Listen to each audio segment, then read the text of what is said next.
অনিয়ম, দুর্নীতি ও চাঁদাবাজি নিয়ে চ্যানেল ওয়ানের সংবাদ প্রকাশের পর রাজধানীর উত্তরখান মহিলা দলের আহ্বায়ক কাজল রেখাকে বহিষ্কার করা হয়েছে। জাতীয়তাবাদী মহিলা দল উত্তর মহানগর শাখার সভাপতি রুনা লায়লা ও সাধারণ সম্পাদক রোকেয়া সুলতানা তামান্না স্বাক্ষরিত এক সংবাদ বিজ্ঞপ্তিতে এ কথা জানানো হয়েছে।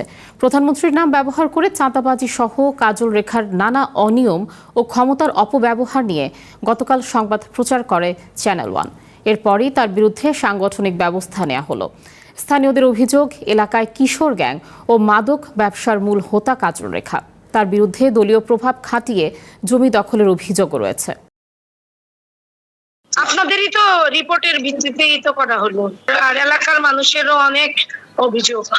চ্যানেল ওয়ানের ও সাংগঠনিক কাজ তেমন করতো না, সেটা বলতে গেলে উল্টা মানে অনেকেই দেখলাম সাপোর্টে থাকছে। ওর মতো মানুষ কি প্রধানমন্ত্রীর সাথে কথা বলতে পারে? আপনাকে বুঝতে হবে যে ও কোন লেভেল পর্যন্ত কথা বলতে পারে। দল যদি তাকে বহিষ্কার করে, আমি সেটার সাথে একমত। দল যে ডিসিশন নেবে, আমি দলের বাইরে আমি কেন কথা বলবো? আর এমন কেউ না যে যার জন্য ইয়া করতে হবে। সে যদি অপরাধী হয়, দল বিবেচনা রাখবে, সব বিবেচনা রেখে অপরাধীর শাস্তি দিবে।